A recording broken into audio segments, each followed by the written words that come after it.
This story is titled, At Grandpa's Funeral, My Cousin Flexed His Crypto Wallet and Said, Some of us invest in the future. You still clip coupons. When I asked him to pitch in for flowers, he laughed and said, maybe next funeral. So I made sure this was the last celebration he could afford. 2 days later, he got a letter from the IRS. Now, my aunt's on the phone, crying.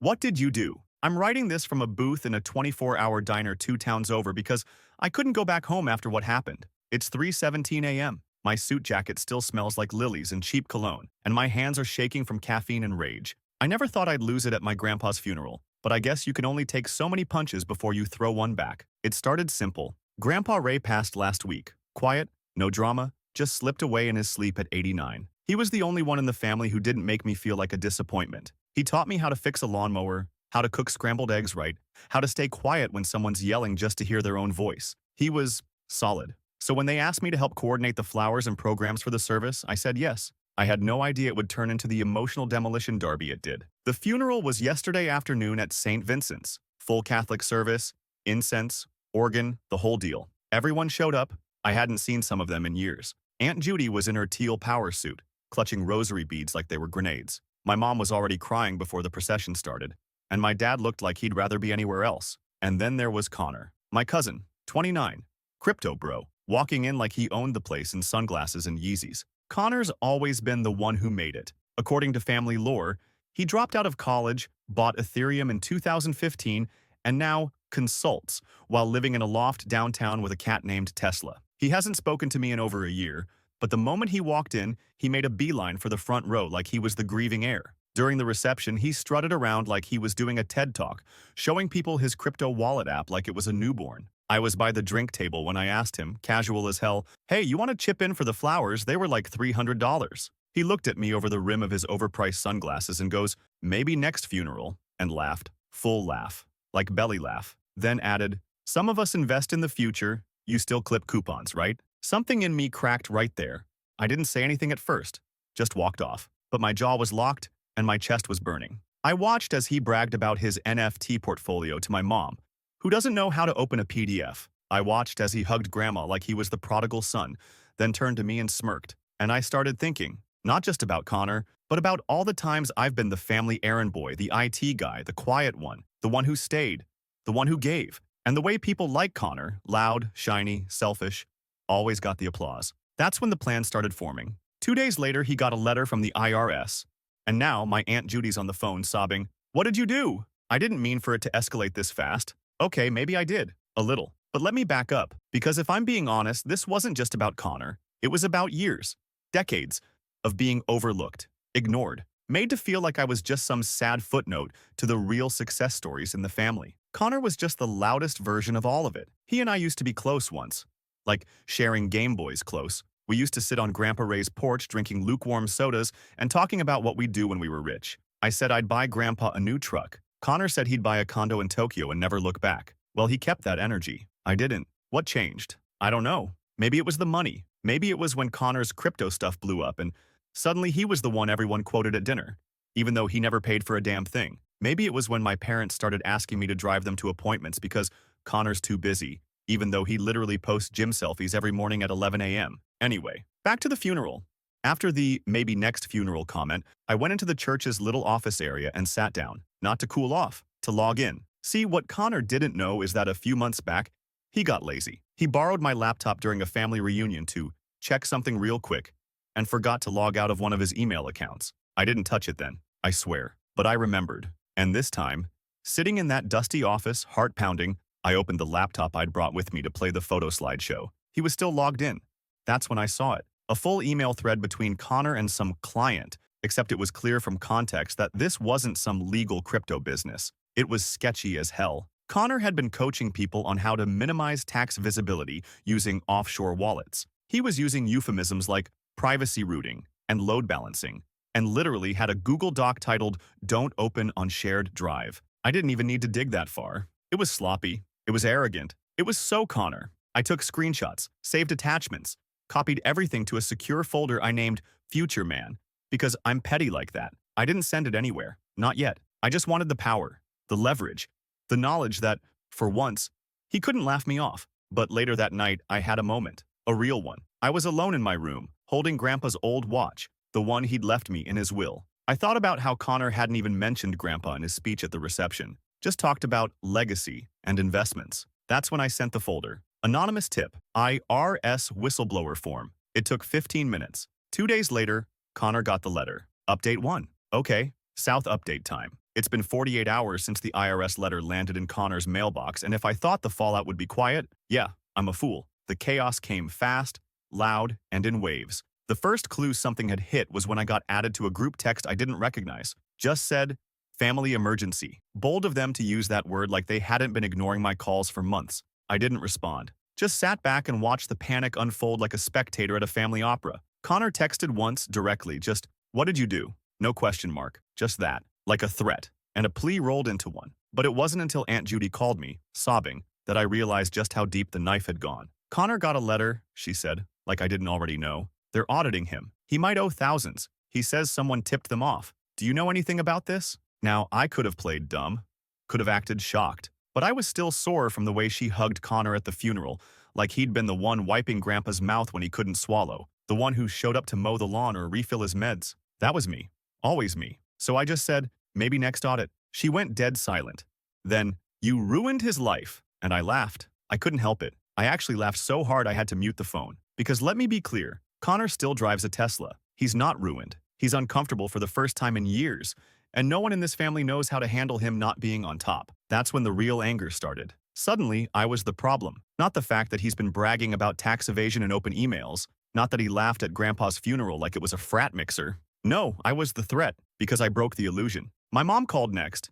She didn't even ask if it was true. Just went straight to, "You need to fix this." I asked, "Fix what? The truth?" She said, "Family doesn't do this to family." And maybe she meant it. But if that's true, I want someone to explain why I've spent my adult life fixing their broken pipes, their broken tech, their broken lies, while being told to stay quiet, stay small, stay grateful. This wasn't revenge, it was clarity. And apparently, truth hurts more than taxes. But here's the kicker. That letter, just the beginning. Because what Connor doesn't know yet is what else I found in that inbox. So yeah, turns out the IRS letter was just the first domino. Connor thought he could throw around crypto jargon and burner wallets and stay untouchable. But he underestimated one thing, how much I've been paying attention all these years. See, while my family forgot to invite me to birthdays or group vacations, I learned things. Quiet things, where people banked, what they whispered when they thought I wasn't listening, passwords they reused because they were too lazy to change them. And Connor? He's the king of lazy security.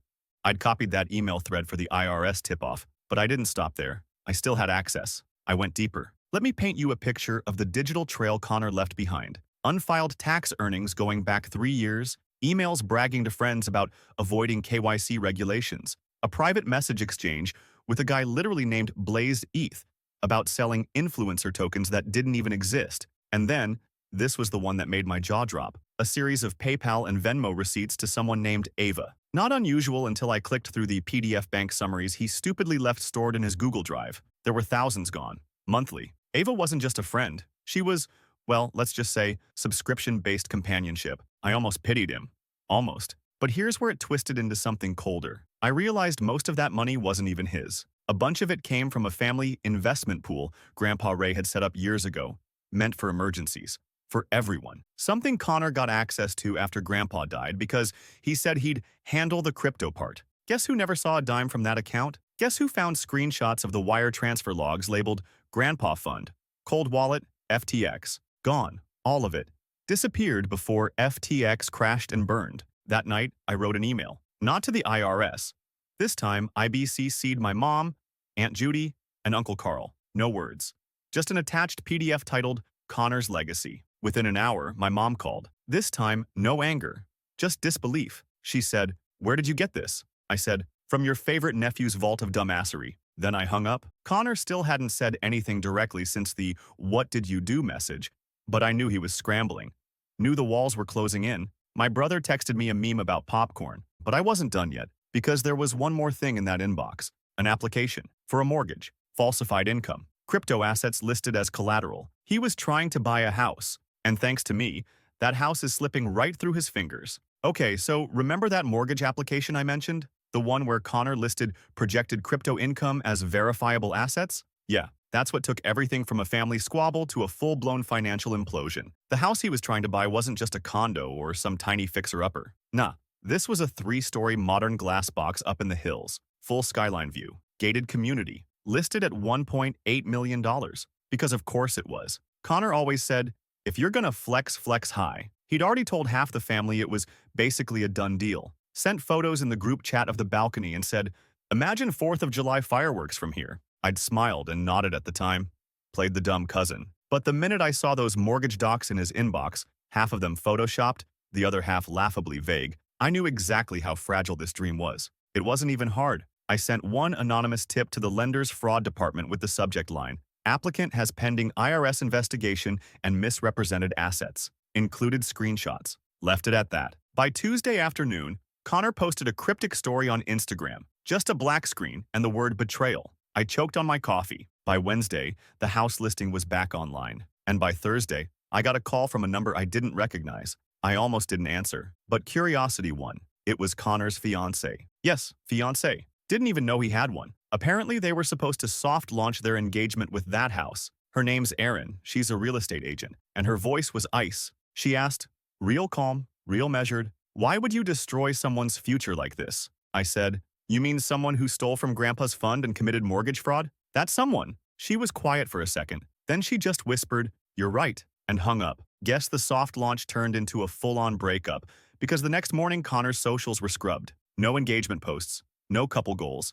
Just a sad selfie and a caption. Fake people will smile to your face while stabbing your back. But I'll bounce back. Watch me. That post had 3 likes. Then came the real kicker. Aunt Judy texted me again. This time it just said, I know you think this was justice, but you've divided this family forever. And you know what? Maybe she's right. But maybe this family needed to be divided. Maybe what was broken needed to stay broken so something real could grow from the pieces. Anyway, that's not even the end. Because what I didn't expect was who reached out to me next. Update 2. So I wasn't expecting any kind of twist after the whole house deal crashed and Connor's social media turned into a sad boy mixtape. I figured that was it. That was the revenge. Family stunned. Cousin exposed. Game over. But then my phone rang. Number I didn't recognize. I was half asleep on my friend's couch, the one who let me crash after things blew up. I answer in that groggy, morning grunt way, and this voice, calm, too formal, goes, is this my name? This is Richard Mason. I was Raymond Carter's attorney. I sat up so fast, I hadn't heard that name in years. Grandpa Ray's lawyer? What? Richard says, there's a matter concerning the final distribution of Mr. Carter's estate. We need to talk. At this point, my stomach's in knots. Because I knew Grandpa had a will. I knew he left some savings, the house, a few investments, but the family always said it was already handled, meaning Connor and Aunt Judy had wrapped it all. I was just the guy who got the watch. The sentimental trinket? Well, turns out that wasn't the full story. According to Richard, Grandpa made an addendum to his will 8 months before he died. A quiet little amendment. Said he wanted a portion of his remaining estate, roughly $60,000, to go to whichever grandchild shows up when it matters. He left no names, no stipulations. Just that line and a note. My lawyer will know. Apparently, Richard watched the way the family acted at the funeral, saw who coordinated flowers, who sat with Grandma the whole time, who made the slideshow and cleaned up after the reception. And he made a judgment call. That call was me. He said, you were the only one who came to my office asking about what Grandpa wanted, not what he left. That matters. I didn't even know what to say. I just sat there, blinking, while the world kinda tilted. Because while Connor was out here flexing fake wealth and treating Grandpa's death like an influencer networking event, I was just trying to do right by the one man who ever really saw me. And now I had something more valuable than revenge. I had recognition. But if you think this story ends with a check and a smile, you don't know my family. Because the second word got out, the war really began. The second, that $60,000 inheritance hit my account, my phone started blowing up like it was the 4th of July. First came the group chat resurrection. After weeks of silence, aside from Connor's sad boy posts and Aunt Judy's guilt grenades, suddenly everyone was very online. The family thread, previously dormant aside from birthday memes and passive-aggressive prayer hands, lit up like wildfire. It started with my mom. Why didn't you tell us Grandpa left you money? Then Uncle Carl jumped in. Is this true? You knew he changed the will? You stole that. And Connor? Oh, he went full scorched earth. That's my money. Grandpa said he wanted me to carry the legacy. You manipulated that old man for clout. I didn't respond. Not at first. I just watched the chaos unfold, coffee in hand, blanket over my legs like I was front row at a Netflix premiere. Then my lawyer, Yes, I got one. Called to tell me Aunt Judy had formally requested a copy of the amended will and was considering contesting on grounds of undue influence. She wants to take this to court. Over $60,000. After everything. The irony? The lawyer said she's got almost no case. The addendum was solid, witnessed, notarized, time-stamped, but that's not the point for her, for them. This isn't about money. It's about losing. Publicly, emotionally, spiritually. Because for the first time ever, I wasn't the backup plan or the invisible one. I was the one Grandpa trusted. The one the lawyer chose. And that burned them worse than any IRS audit. So they did what cornered families do. They went nuclear. My mom started calling family friends, telling them I turned my back on blood. Cousin Michelle, who wasn't even at the funeral, DM'd me to say, money changes people. Connor posted a long, emoji-laden Facebook status about snakes in the grass and tagged no one but included a picture of him hugging Grandpa from like 2012. But here's the part that hit hardest. My grandma called me. Sweet, quiet Grandma Jean.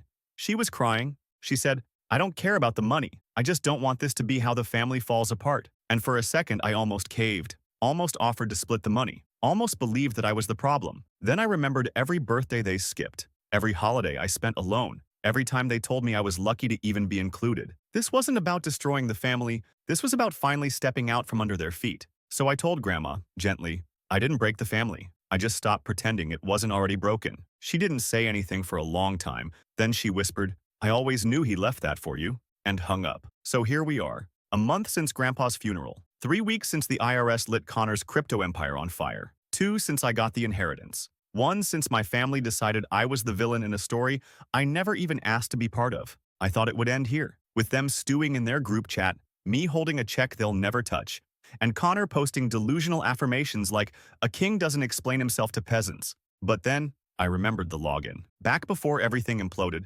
Connor begged me for one tiny favor. He was trying to launch some NFT-adjacent nonsense and couldn't figure out how to set up his domain's backend. I helped, set up the account, used my email, forgot about it, until I remembered. So I logged in. And what I found wasn't illegal, but it was ugly. A bunch of investment seminars he was planning, charging strangers thousands for wealth wisdom, pulled straight from Reddit threads and half-baked YouTube gurus. No disclaimers, no taxes, just a money funnel built on lies. He had no idea I still had access.